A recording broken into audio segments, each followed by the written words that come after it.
அன்பு வரையிட்ட பேரின உறவுகளுக்கு வணக்கம். நான் உங்கள் மு. சந்திரசேகர், பறையர் சங்க தலைவர் பேசுகிறேன், திண்டுக்கல்லிலிருந்து.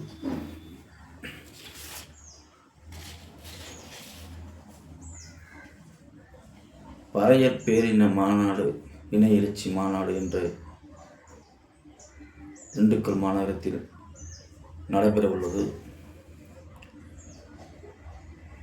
இந்த மாநாட்டின் நோக்கம் நம் சமுதாயத்தினுடைய எழுச்சியும் பொருளாதார முன்னேற்றமும் கல்வி வளர்ச்சியுமே முக்கிய காரணங்களாக விளங்குகின்ற வகையில் இந்த எழுச்சி மாநாடு நடைபெற உள்ளது. இந்த எழுச்சி மாநாட்டில் 16 அம்ச கோரிக்கைகளை வலியுறுத்த உள்ளோம். அது மட்டுமில்லாமல் நம் சமுதாயத்துக்கென்று தனி இடஒதுக்கீடு,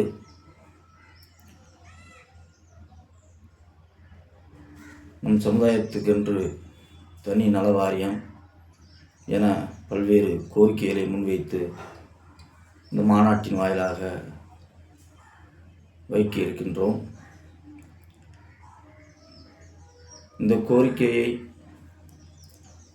நம் பறையர் பேரின மக்கள் அனைவரும்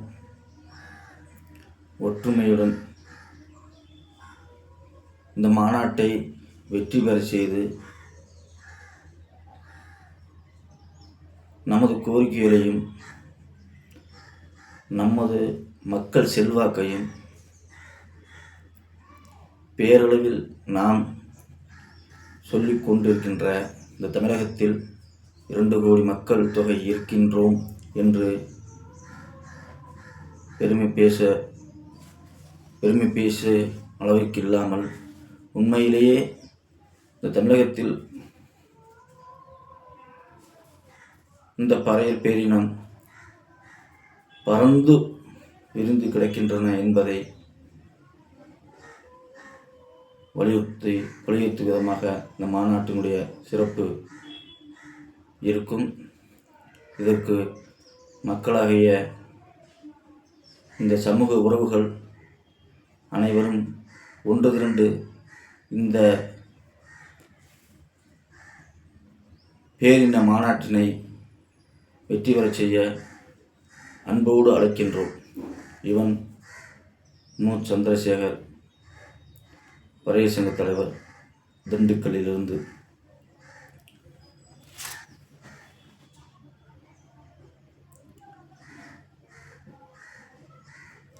பேரினம்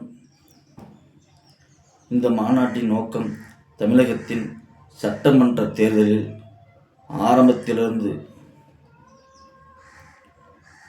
கிட்டத்தட்ட தமிழகத்தில் சட்டமன்ற தேர்தல் நடைபெற்ற காலத்திலிருந்து நம் பறையர் பேரினத்திற்கு எந்த அரசியல் கட்சிகள் நாம் சமுதாய முன்னேற்றத்திற்காகவும் பொருளாதார வளர்ச்சிக்கும் எந்த கட்சி முன்னெடுத்து சென்று தமிழகத்தில் உள்ள அனைத்து பறையர் பேரின உறவுகளுக்கும் வெளிப்படையாக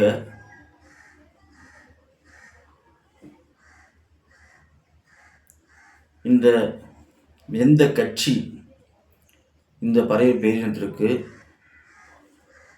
பொருளாதார வளர்ச்சிக்கும் கல்வி வளர்ச்சிக்கும் மக்களுடைய ஒற்றுமைக்கும் அதிமுகவோ திமுகவோ இல்லை காங்கிரஸோ இல்லை மேற்கொண்டு இந்த தமிழகத்தில் ஆளுங்கட்சியாக ஆண்ட எந்த கட்சியாக இருந்தாலும் இந்த பறையர் பேரினத்திற்கு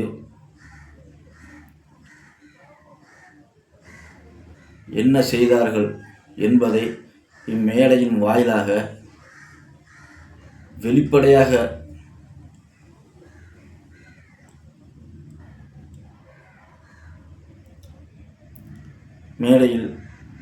நிரூபித்து அந்த கட்சியினுடைய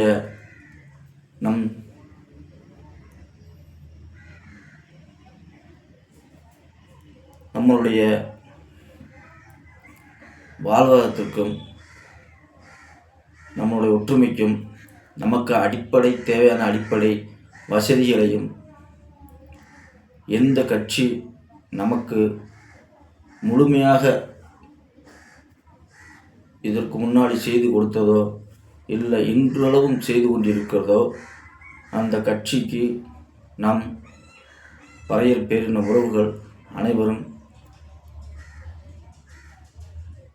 நம்முடைய ஆதரவை தெரிவிக்கும் வகையில் அடுத்த கட்ட நிகழ்வுக்கு நம் சமுதாய மக்கள் செல்ல வேண்டும் என்ற நோக்கத்தோடு நாம் இந்த 2026 தேர்தலில்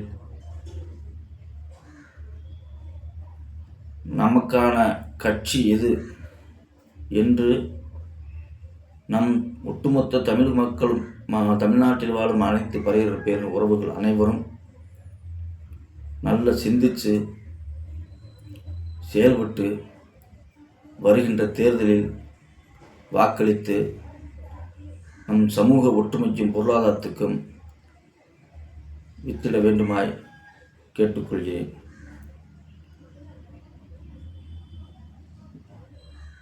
எந்த அரசியல் கட்சி நம் சமுதாயத்திற்கு பாடுபட்டது என்று மேடையில் முழங்குவதற்கு என் அருமை அரசியல் தலைவர்களும் என் அன்பான போராளிகளும்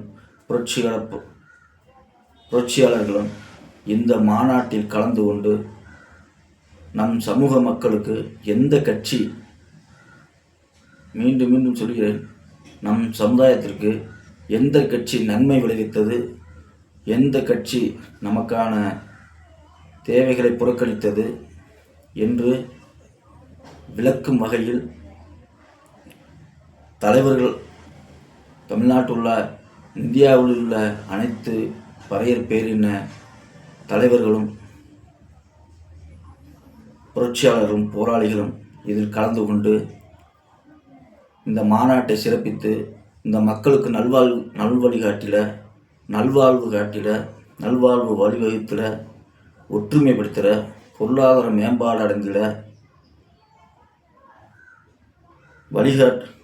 வழிகாட்ட வேண்டுமாய் உங்களை தாழ்மையுடன் கேட்டுக்கொள்கிறேன்.